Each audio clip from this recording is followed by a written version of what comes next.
Chapter.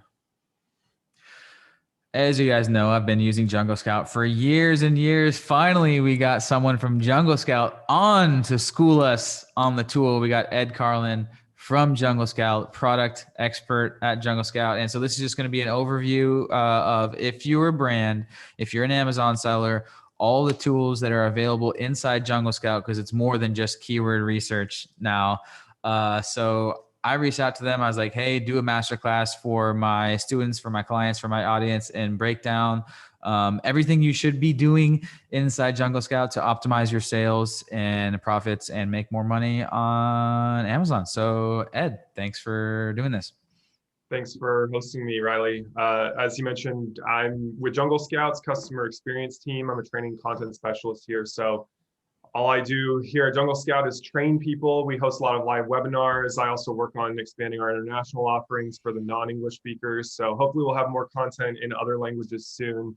And so today, I'm just going to walk through a couple of our more advanced tools because it sounds like this would be more useful for people who have a product already, who are perhaps an established brand. A lot of what you might have seen from some of our other webinars is product research, and we definitely have tools for that. But today I'm going to show you all our keyword tools because that is just indispensable for keeping your products ranking organically. I know that, and I'm not just saying this because I work at Jungle Scout, but when I started using Jungle Scout's Keyword Scout and incorporating that data into my own listings, I immediately saw more organic sales. And then I'll show you Rank Tracker, which is how you can monitor how those keywords are performing over time. Since keywords, unfortunately, aren't really set it and forget it. You always have to be monitoring how people are searching for stuff and tweaking it, optimizing your listing. And then I will also show you one of our more exciting newer tools that came out last November, which is the review automation tool. Super easy to use, makes collecting reviews easier than ever. And then I'll go into some of our sales analytics tools so that if you're having trouble analyzing your business's profitability from Amazon's backend, which I personally find a kind of difficult to decipher, we have a really nice user interface that'll show you a complete breakdown of all of your sales and profits and your return on investment.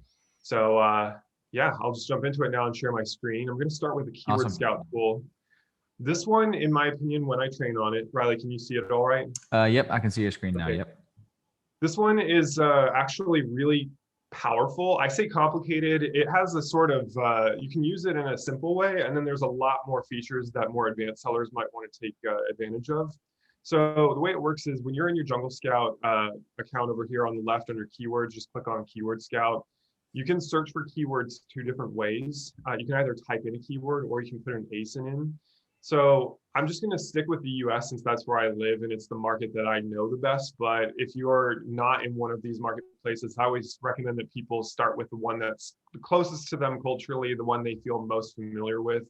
I bet a lot of people watching this will be selling in the US. So for example, one of the products that I use to show this feature is water bottles with time markers on them. Like there's these water bottles that help people remember to drink throughout the day. And they've got like hour markings on the side of it. It looks like I might need to actually refresh my screen. Let me see here. If I just put in water bottles. Yeah, so as you can see here, you put in any keyword and it's going to suggest to you lots of other relevant keywords related to that. With a fairly broad term like water bottles, it's giving me about 4,000 keywords to look through. Now, we have a lot of filters that'll help you narrow this down, but generally what I do is I look at the 30-day search volume because that's the most interesting data point for me. You can see whether that volume is trending up or down in the last 30 days, which could be helpful if you're looking for products that are becoming more popular, though I always try to find stuff that has steady searches and steady demand. Most of the time, the dominant category will be the same for all those keywords, although sometimes you'll find categories that overlap with it. And then if you're running any PPC campaigns, we'll give you an estimate of how much you might want to bid on this keyword for the exact match and then the broad match as well. And then we've got an internal algorithm that also calculates how easy or difficult it might be to cause your product to rank in Amazon search results using this keyword. I don't personally know everything that goes into it, but generally as a rule of thumb, I tell people that if your search term is more broad or it's shorter, like water bottles, it's going to be a little harder for you to rank for that because more people are using it. There's more competition for clicks and for views. If it's a long tail keyword and it's more niche, then it usually is easier to rank for it, although the search volume will usually be lower for that because fewer people are looking for it. And then lastly, a relevancy score, which kind of shows you how closely this keyword is related to the anchor or seed keyword that you put up here. So I, usually do like a quick scroll through here and just see what it pulls up for me. I always right off the bat exclude any of my competitors' brand names since that's forbidden on Amazon. I don't put any of those even in the back-end search terms. And then I always like to find the most relevant things to my product. So for example, if I was selling something like a water bottle with a screw top lid, I might not want to include the keyword for like water bottle with a flip top lid. I mean, you might because you might catch people who are looking for another kind of water bottle, but it's up to you. You're going to want to look at the search volume and see whether that would make sense for your strategy. But if you click on one of these little view buttons, it'll bring up a sidebar here that shows you a graph of the search volume for the last couple of months here, or I think And so it's just, it looks like it's going up and down quite a bit, but overall I would say this line is holding pretty steady because water bottles is a pretty generic search term. But you can change the view if you want for 1 month. The one it showed me as default was actually 2 years. So I like this. Really helpful to get an idea of what is a good keyword to add to your listing. You can click on this button up here to do things in bulk. So if you've got some keyword lists started in Jungle Scout, you can add them to those existing lists. If you don't, you can click on this and then you can create a new list from scratch right here without having to move over to the keyword list tool. Nice. So for now, I'm not going to add any of these. I just wanted to show you what it looks like when you run a search. The other way that you can search for keywords I mentioned is using an ASIN. So I'm just going to grab an ASIN for one of these water bottles that I was mentioning. And actually, while it's loading, I want to show you, this is what these water bottles look like, in case you're curious. A lot of them are just kind of these rainbow hued things, but they've all got these markings on the side. So when I put in the ASIN for one of those guys up here, it's basically going to show me not the keywords that seller has incorporated in their listing, but the keywords that people are searching for when they find this listing. So that's a subtle distinction I always like to point out. We often talk about stealing your competitors' keywords or spying on them. It doesn't exactly give you like the exact keywords that they've put in their listing. It's just which keywords are actually working when people find this in the search results. Okay, interesting. But as you can see here, it's pretty similar, although now that I'm looking at a product that's a little more specific than a generic water bottle, it looks like it's returned only 824 keywords rather than 4,000. So that's already narrowed this down quite a bit for me. Now, if you wanted to, you can actually put up to 10 ASINs in this search bar. So I have prepared a list of those products that we were just looking at on Amazon search results, because I want to show you a sort of advanced functionality in Keyword Scout. This is really useful for doing a comparison of your competitors. If you are still in the product research phase, you can use this just to see which competitors are doing better or worse. But if your product is already live on Amazon, I would recommend that you take your own ASIN, put it in this list, and then set that as sort of the anchor point. You can click on any one of these to make it the anchor product to compare the other ones to. And so you can see here, this one outlined in orange is just the default first selection. So now the table looks pretty similar to what it did before, but you'll notice that it's got 3,000 words in it because we're actually looking at the results for all 10 ASINs now. Of course, because these products are extremely similar, a lot of the keywords are going to be similar to what we saw a moment ago. But what I wanted to show you is that over here in the filters tab, you can actually narrow this down by the number of exact matches, or rather the search volume for the last 30 days for the exact match of the keywords. So for example, if I wanted to find keywords that were enjoying a search volume of at least 5,000 searches in the last 30 days, I could click apply. And now it should pare down the table to just 54 keywords. Nice. I just chose 5,000 at random. You could certainly use keywords that have less than that, but if you know what your bottom threshold is, that's a great way to narrow down this keyword list right off the bat. Similarly, you can do that for broad match. And then for the word count, that could be useful because, when we talk about keywords, we don't mean just the individual words. The phrase water bottle is a keyword. So you can see here that water bottles with times to drink, water bottles with times to drink is 6 words. You might want to look for niche keywords or long tail keywords. So you might want to put a minimum of maybe like 3 words in the phrase, or you might want to only look at general ones. So you could put a maximum of maybe 2. That's another filter that you can play around with to sort of narrow these results even more. Do you have any questions so far, Riley, that I can clarify? No, that sounds good. Yeah. What I do is I just, look down the long list and just keep in mind what my product is, of course, and just take note of the keywords that are most specific to my product. Add those to a list, do a little bit of market research. And it's basically trying to figure out, okay, what keyword is going to be my biggest bang for my buck to try to rank for if I'm doing some sort of giveaway or PPC. So it's a balance of lots of search volume or traffic, but not too much competition and a very specific keyword. So that's how I use totally. this. I like to use a mix of high volume search words, just sort of like constant evergreen stuff to capture that traffic, but then also including the really specific niche keywords for customers that are really looking for what I'm selling. You know that the longer the keyword, usually the higher intent to buy on the part of the person searching on Amazon. That's not always true, but generally speaking, if people are putting in specific keywords, they have a higher intent to buy something rather than just window shop. So something else I wanted to show you when you've got all of these ASINs up here, comparing them, is that on this little gear icon where it says customize columns, you can actually add more columns to this table. We had started out with just enough columns to fill this screen, but I'm going to also put in things like organic product count, sponsored product count, the overall rank, organic ranking ASINs, average competitor organic rank, and then relative organic position.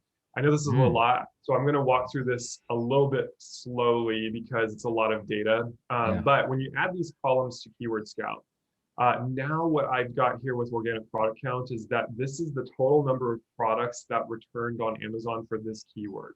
So you can see here that for the keyword water bottle, there's like 40,000 ASINs on the American marketplace that people are finding when they use that keyword. That's a lot.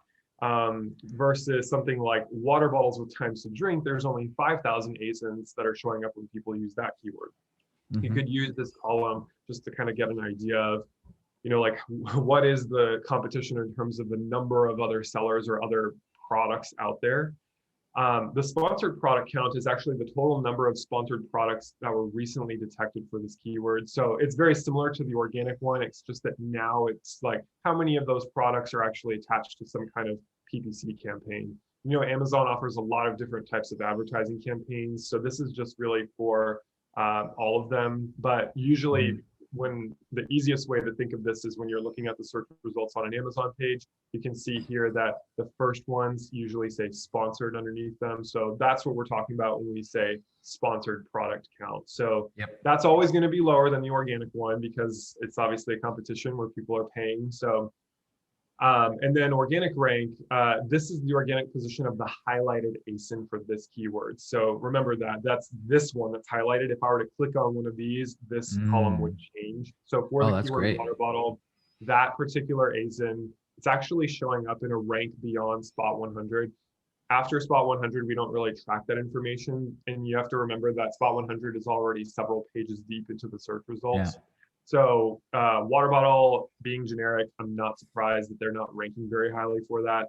But you can see here for that water bottles with times to drink keyword, that ASIN is actually in spot number 57. And I know that people watching this might know this, but just because I train people of all different levels, just to be clear, what you want is for your rank to be lower. It's kind of like golf, where a lower score means that you're showing up higher in search results. So when we move beyond sponsored bottles right here, and we start looking at the ones line, this would be rank number 2. And when you go down to the bottom of the search results page, you have this option to move on to page number 2 or 3. It doesn't start over. So like, I don't know which number this one is, but when we go to page number 2, it's just going to keep counting. So this would be a great way to find out whether the keyword is working well for your product or for your competitors. Then over here, this is where it gets really, you can really slice and dice this data and sort of get some information about your competitors, is when we've got the average competitor organic rank. You want to think about these columns as a kind of race. So for example, we've got this one is our highlighted anchor product, and we're comparing it to all 9 of these. And so this means that the average organic rank for the competitors is 30. So like all told, they're doing about 30, spot number 30 for that keyword. For gallon water bottle, they're doing spot number 12. So that's sort of an average. And then the relative organic position here, I realize it's slightly cut off here. I've actually requested the devs to fix this problem where the scroll bar is covering this. This one is the one I meant to say is more like a race. So relative to our anchor product, that means that our product is showing up in spot number 3 compared to all these other ones. So another way of thinking about this is that our anchor product is actually, there's 2 of the competitors in this list that are higher than it, and then the rest of them are below it somewhere in the list. Whereas for water bottles with times to drink, our anchor product is actually in spot number 1, and then the rest of them are somewhere below it. We don't show you, exactly which position all of them fall into because we're only showing it like compared to the anchor one. So if I were to click on one of these, and those numbers would change. But in case that doesn't make sense, again, like for example, circular water bottle with flavor starter keyword, now our anchor product is in spot number 2. So one of these other ASINs is actually in spot number 1 above it, and then the rest are below it.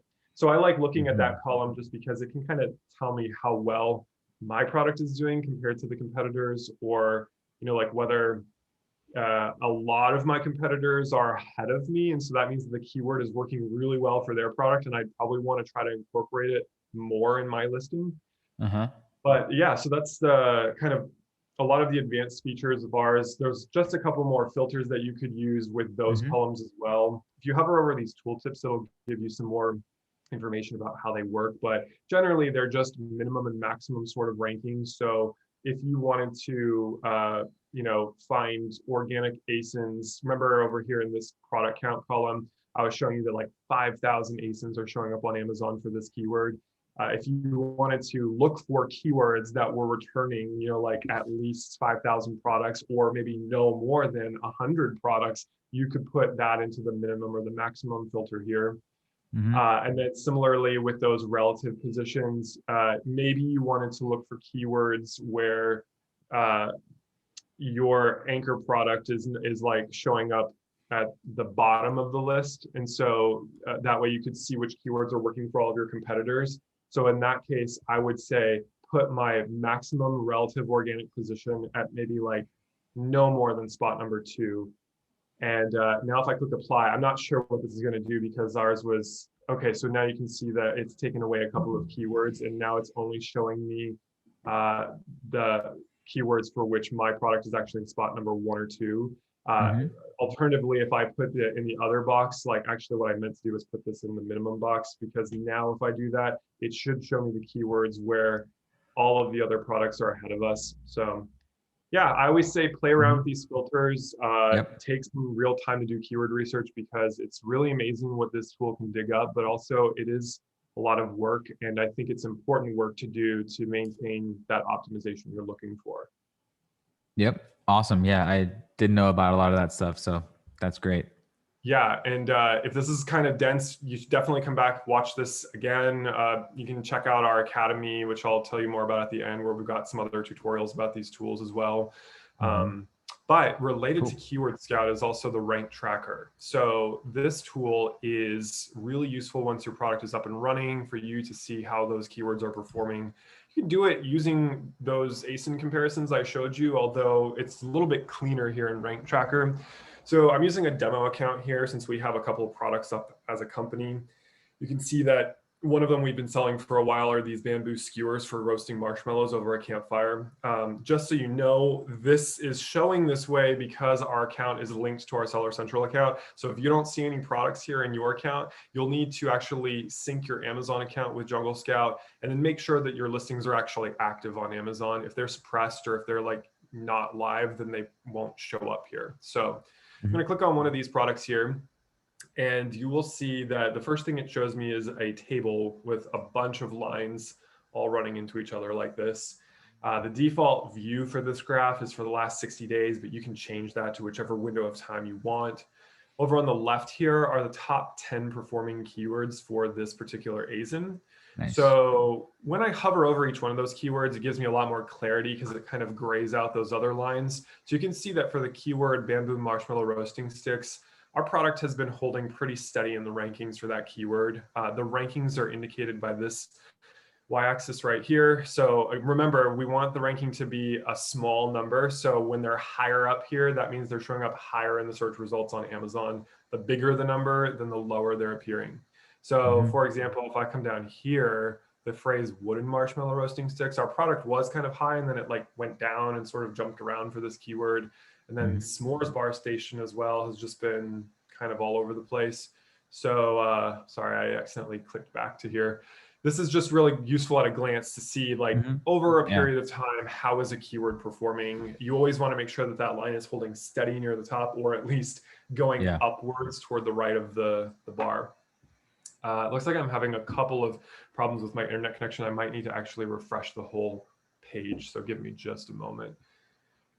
Beneath this graph, though, is actually another table that's very similar to what we were looking at in Keyword Scout. So down here, remember I just said that this is the top 10 performing keywords, and it's also set to organic. If you wanted to get a look at the sponsored ones, you could change the view as well. But down here is actually a table with all of the keywords for your listing. So you might have like dozens of them, including the ones in the backend search terms. This is a little bit similar to what we were looking at with Keyword Scout, but slightly different because here, the search volume, search volume is search volume. Organic rank and page, though, this is the one that I really like to look at. What this shows you is in the spot kind of to the left of the slash is the actual organic rank for this product, for this keyword, and then which page of the search result is showing up on. So for the keyword bamboo marshmallow roasting sticks, our product is showing up in organic spot number 1 on search page number 1. So that's excellent. We want to keep doing what we're doing for this keyword. However, if I go down here, you can see that like marshmallow roasting, we're showing up in spot number 18 on the second page of search results. It's actually gone up by 8 positions in the last 60 days. But I'd still want that to be higher, of course. And then as you can see here, we've got several where it's like, okay, now for wooden kebab sticks, we're actually in spot number 40 on page number 3. So I like, looking at this table to make sure if I've got some underperforming keywords, considering whether I might want to boost my PPC spend for those or just cut them out of the listing altogether because they're just not causing my product to rank higher. And then, of course, making sure that you are nurturing those keywords that are, bringing people to your listing, that are getting you those clicks, hopefully converting as well. This last checked column over here is just to let you know when the tool last pulled data for that keyword. And you can see for each keyword, it's actually a different amount of time. So Rank Tracker is constantly running, even when you're not using Jungle Scout, just to refresh that data. But it is sort of all over the place depending on the keyword itself. But usually when I look at this tool, it's within the last couple of hours, like definitely within the last sort of 24-hour range. And then lastly, this little tab for view annotations is just like, if you're working with a team and you've assigned seats to people in your Jungle Scout account, you can add little notes here. So like, for example, we've got Lenny, who's our video director here.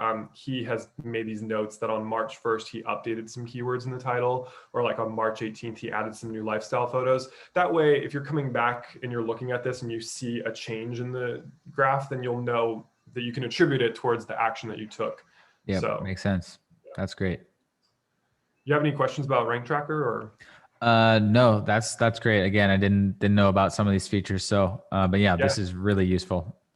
I know it's kind of like overwhelming at first when you land on the page and there's all this data, but when I started training on this, I felt like Rank Tracker was kind of confusing or difficult, but I love it because it's just like the best way to make sure that your keywords are pulling their weight and actually working for you. Yep.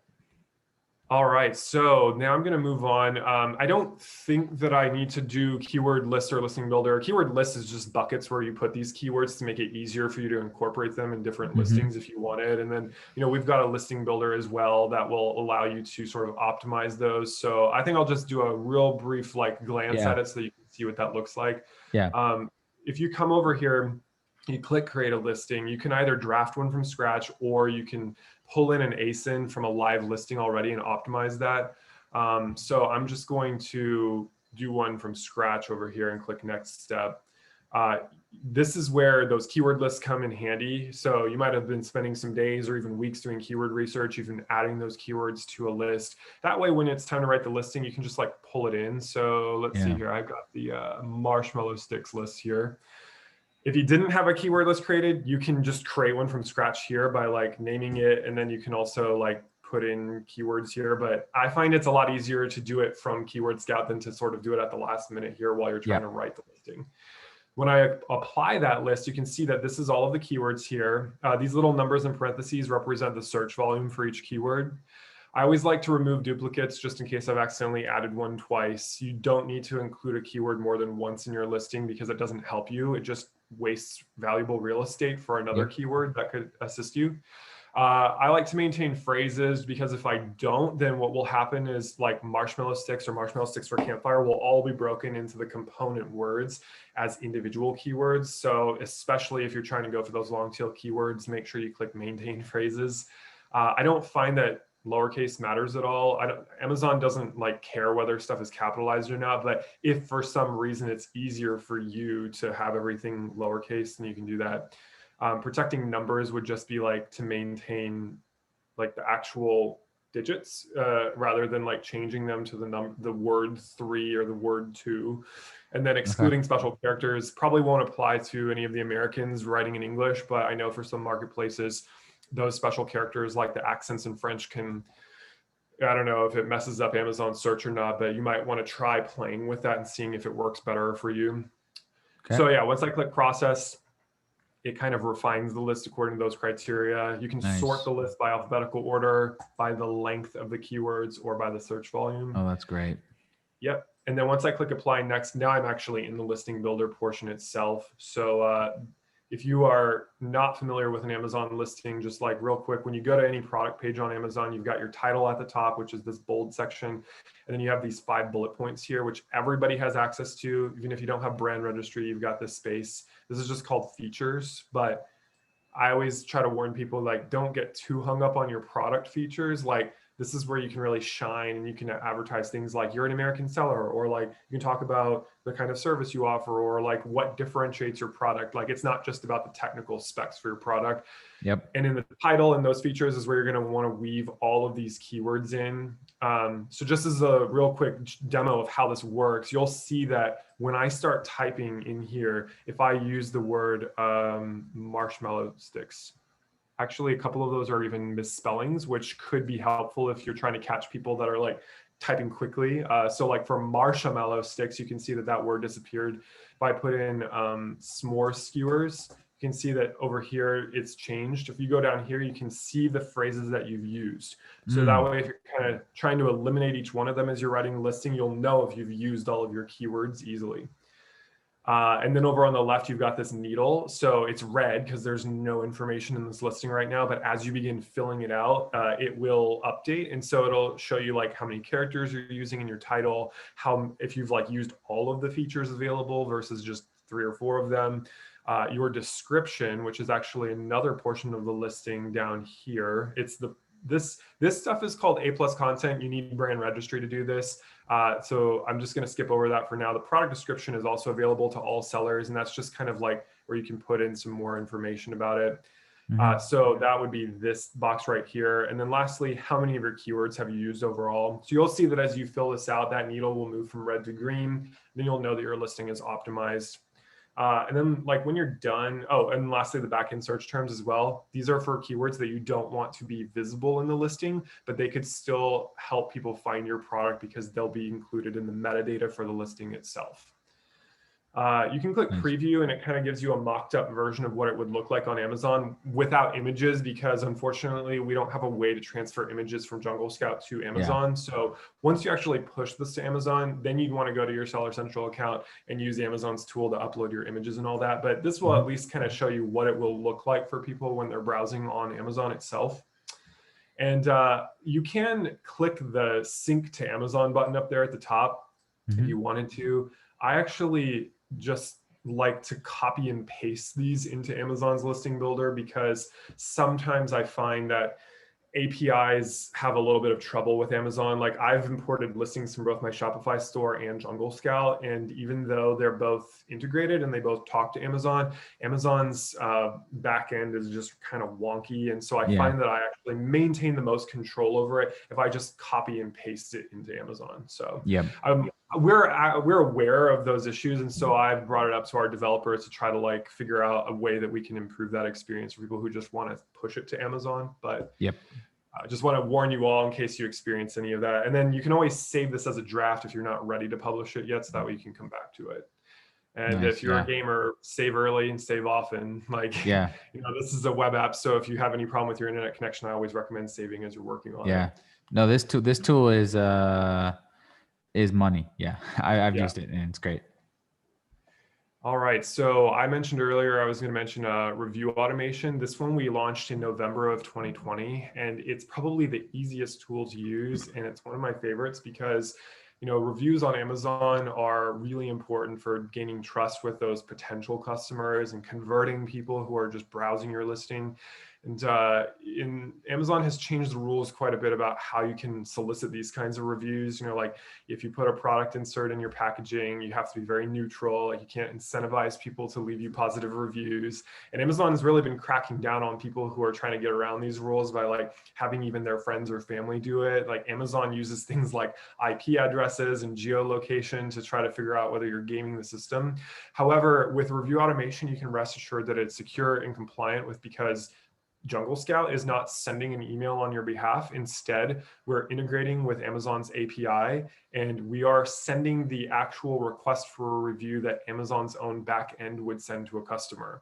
Now, the reason this is a really brilliant tool is because if you wanted to send these yourself without Jungle Scout, you would go into your Seller Central dashboard and you would look at your order list and you would go into each order individually, and Amazon themselves actually provide a button for you to click that requests a review to be sent to the customer. But you would have to go in manually to every order, which is several clicks deep, to find this button and push it. With our tool, you can just turn on this little toggle here, and then it's as simple as that. It's literally set it and forget it. Now every order that you receive will receive a request from Amazon to the customer to leave a review. And so in this table here, you can see like the order ID number. Amazon makes it a little hard for us to know like the identity of our customers because they take privacy so seriously. So I do wish we could show you like the name of the customer in case you knew that you had some kind of customer service issue with them. But if you needed to look them up, you could at least take this, go to your Seller Central backend and like find the customer. Yep. It'll see whether their order is still pending or not. Actually, if I scroll down here, you can see some of these have shipped already. Shows you when the order was placed and then the estimated delivery date. So because this was placed today on April 14th, it's not even estimating it yet. And the request for a review is still in pending status. If I scroll down here toward the bottom, you can see that some of these, actually the estimated delivery date was April 7th. And so our tool already sent that request to the customer. Yep. I do realize that for some people's products, they will want to wait a certain amount of time before this request goes out. So one of the updates that we're adding to the review automation feature is to change, like to set a delay. So right now it's just going on the estimated delivery date. And then once it should have been delivered, that's when the request goes out. But I know for stuff like supplements, often we need the customer to like try the product and use it for like at least a month before we can ask them for that review. So we're working on incorporating that in the future. Sweet. Yeah, but yeah, I turned it on for my listings, and it's like kind of funny how the reviews come in. They don't always leave comments, but they will leave star ratings and stuff, and that's still really helpful. So yeah, this was really exciting when it came out recently. So yeah, I have been advising everyone to go flip that switch on. But that's all you got to do. And if you're selling in multiple Amazon marketplaces, because the request comes from Amazon, it's already translated. It's like already compliant for that marketplace. So yeah, you don't have to do anything. And just a little kind of fun thing I like to point out is that we calculated based on like 10 seconds required to go into each order manually and push that button, how much time you're saving by using Nice. this. So we've already saved almost 9 hours here at Jungle Scout asking for reviews for this one product. So Nice. yeah. All right, so now we're going to get into the sales analytics tools, which I like because, like I've said, I find Amazon's reports really opaque. Like personally, when I look at Amazon's dashboard, it kind of feels like Windows 98 sometimes, and it's like you got to know where to go to like pull the reports, and then like they're usually a CSV file or something, so it's hard to look at it visually.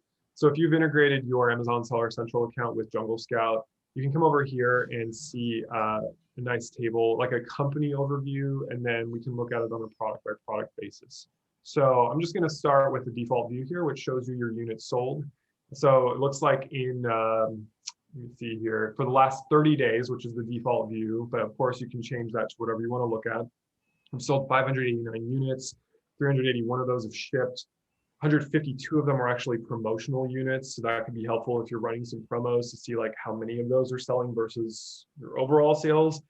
And then how many of them are in pending status. So we've got 56 of those that are still waiting to be shipped. Then we've got the net margin. So our net profit was $3,443 and our revenue was like almost 16 grand. I will show you in a moment where you enter the information that this tool uses to calculate that, because some of it is pulled directly from the Amazon account, and then other things are stuff that you have to manually enter, kind of like your cost of goods or your shipping costs and all of that stuff. Return on investment is your gross profit divided by your cost of goods sold plus your supplier's shipping. So this is just like in case you wanted a sort of different view. That's not bad. Yep. And then over here on the summary, we've got more of a breakdown of this net profit. So you can see here that that revenue was almost $16,000. The cost of the goods we sold was about $12,000. And then our operating expenses were $259. That would be things like the referral fees, sales tax, other costs like the Amazon professional subscription. And then so we've got our gross profit here and then our net profit here as well. And just next to that is just a kind of more visual way. If you're not into these sorts of tables, you can see a graph here to see how that profit is going up or down over time. This is a daily view, but you can change it to weekly or monthly if you wanted to. Now, in terms of revenue, you can look at that separately. So we've got your Amazon sales here, which was $16,000. We did have some refunds. So Amazon issues this, like if you're doing FBA and the customer sends it back, usually Amazon just issues the refund like without asking questions. I mean, you can dispute this stuff later with them if you want, but usually that refund will just be taken immediately from your little wallet on Amazon. So our tool is like seeing that information and it'll put that here. Reimbursements, sometimes Amazon screws up and so they'll actually reimburse you for lost inventory or any like mistakes they've made with the customer. Like maybe I've actually had it happen where somebody ordered from my listing and I'm using Amazon's fulfilling services and the product still didn't arrive on time. And so then the customer complains, they get a refund for it and the product. And for some reason, Amazon takes that money out of my account, but like they say that within 45 days, they will reimburse me for it. So I don't know why Amazon can't just take it out of their own coffers instead of my own, but it has to do with the way they do accounting. So yeah, this is just where Amazon, to keep track of any money that Amazon has given you for those kinds of issues. And then if people are using promotional rebates, you'll see that reflected here as a cost as well. If you had any other revenue, like a manual entry that you needed to add, that would be reflected here. So then you'll get your sort of net revenue. In terms of costs, like I said, I'll go into the settings in a moment to show you where you enter these things. But for us, the units that we've sold were $661. Our supplier shipping is marked as 0. It's probably incorrect. It could be because in the last 30 days, we just have these things on hand for a while. So I don't know why that says 0 because we did have to pay to have them shipped from our manufacturer. Now, FBA inbound shipping is different. So for example, I source my product from China. And so to get it from China to my garage here in Texas, that's the supplier shipping. And then to get it to Amazon's warehouse, I go into my Seller Central dashboard and I use like Amazon's negotiated rates with UPS and print a label. That would be the FBA inbound shipping. So that's separate. Got it. And then any miscellaneous costs. So maybe like if you're paying for royalties or if you've licensed design or something for your product and you pay the designer commission, then you can put that in to the manual entries and have that accounted for here. Now, order fees is like a breakdown of all that. You've got your commission. Commission refers to the referral fee on Amazon. So just for using Amazon's platform, even if you're paying for a professional membership, you will pay a portion of the sale to Amazon. And then you've got your fulfillment fees as well. So it's usually like a per unit one. I almost never see a per order fee, but you can see here, this is just the FBA shipping costs that we've incurred to have Amazon send our goods to our customers. And then like sometimes like when people return their products and they get a refund, then Amazon will refund you the referral fee for that sale as well. So that would be reflected here. You've got your PPC fees, but actually that's its own tab, which I'll show you in just a second. And then your seller fees here, because you've also, when you send your products to Amazon, you're storing it in their warehouses. So you do pay them a fee based on the amount of square footage those products take up in their warehouses. And that is updated in real time. So as you're selling units, Amazon is keeping track of like the fact that you're reducing your footprint in their warehouse. And so they will prorate those storage fees, but that's going to be charged on a monthly basis usually. Your subscription to Amazon, which I think most people watching this have got the $40 a month professional seller account. And then I'm not actually sure what this compensated clawback means. I think that it's like if we had a dispute with a customer and we won it and we were able to actually get some of a refund back, or, you know, like Amazon helped us resolve something. I believe that's what this is referring to, but I haven't seen this pop up when I've done this demo before. So I'll check into that a little bit more. Labeling fee, if you don't prepare your goods for Amazon's warehouses yourself, because depending on the category, like for example, toys will often need to be put into polyurethane or little plastic bags to protect them from dust and stuff in the warehouse. But then those bags have to have a suffocation warning label on them. And then you've got to put your FNSKU stickers on them as well. So if you don't have your manufacturer do that, or if you don't do it yourself before you send it to Amazon, you can actually have Amazon do that for you, but they charge a fee for that. I think it was like 30 cents per label when I looked at it. So if you've actually incurred that cost, you'll see it reflected here. And then lastly, if you've asked Amazon to just destroy some of your inventory because it's like unsellable or it just stuck around too long and they decided to do it because of your settings, that will be shown here as well. So those are all the costs. You can see like we had a spike in costs here, which I'm betting was probably an order for our units. Usually that's for me, when I see a big spike like that, it's because I've placed another wholesale order for my products. For number of units sold, this is a little bit simpler because you can see it's very similar to what's showing up here. It's just like the promotional units sold versus the number of units shipped and the pending units. It's actually the same info as what you can see there. And then for PPC, you've got your spend on advertisements and then how many sales were attributed to that, and then how many organic sales occurred as well. So you can compare all three of those here with this table if you want. That's always actually great to know your PPC sales versus organic sales. So that's a good place to see it.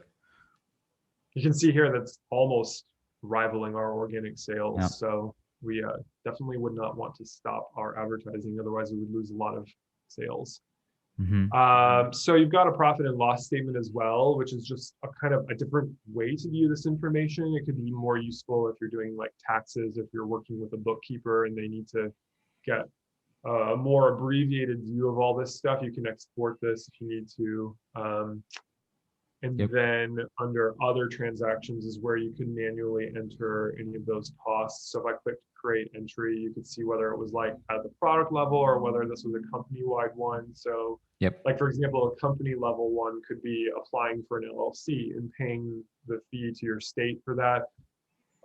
Whereas a product level one could be like obtaining photographs for your advertisements or for your listing for this one ASIN. So that way you can kind of keep it separate. You've got different categories here. You can always create your own if you want to. These are just some that we've made. Okay, nice.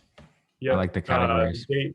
The date that the transaction occurred, as well as the description for it, the amount, and then whether this is like a recurring fee, like a subscription or a one-off sort of thing. So yeah, once you enter those in, then you'll see that all accounted for in that profit and loss sort of stuff that I showed you a moment ago. Nice.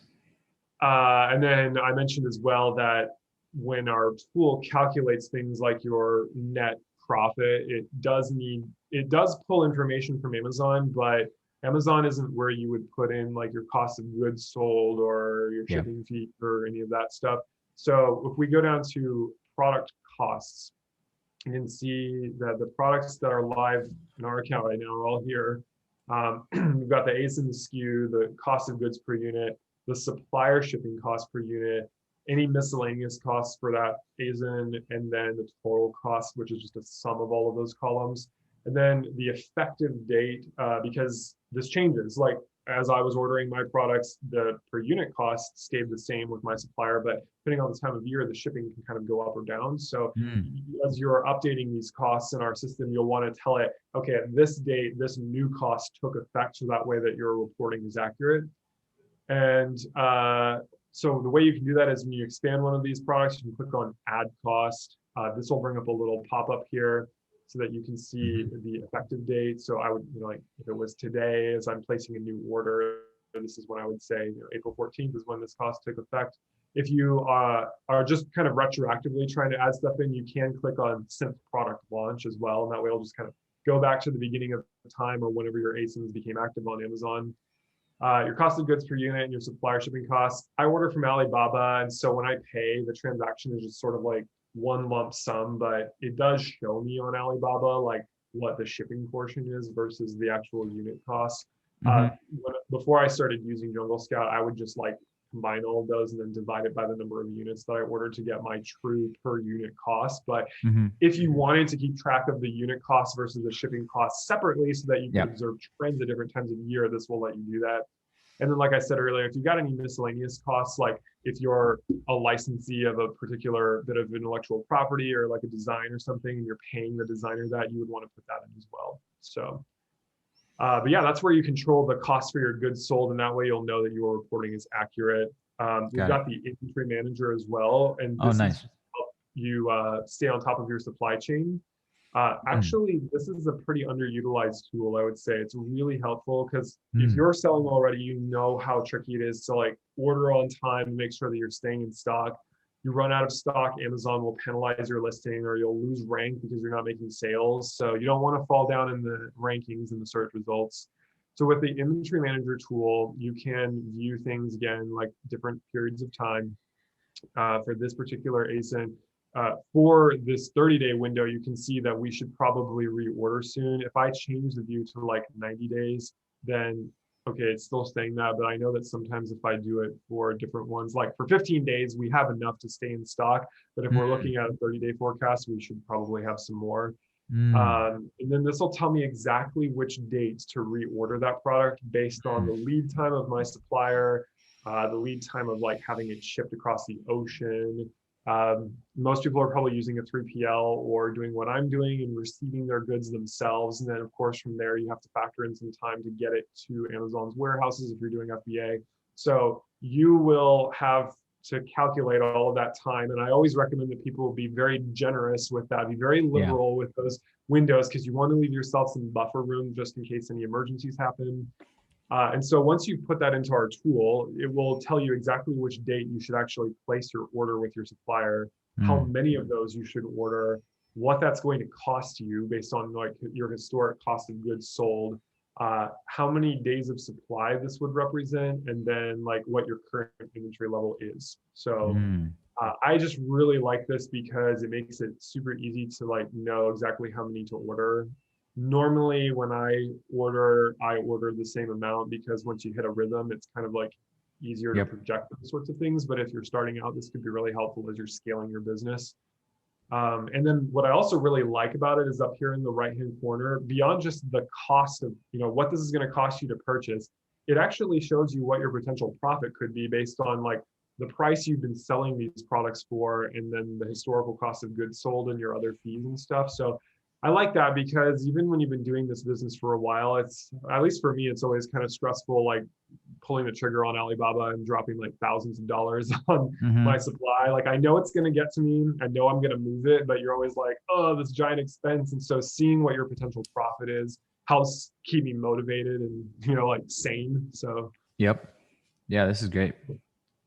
let me see here. Product settings would just be where you would put in all that information about the lead time. So Load for time. Yeah. example, we've got this ASIN with all these variants here. The way that you would do that is over on the right, there's a little pencil icon to edit this. So like the product lead time, there's really, a moment ago, I was talking about like manufacturing lead time, shipping transoceanic freight lead time, then to FBA.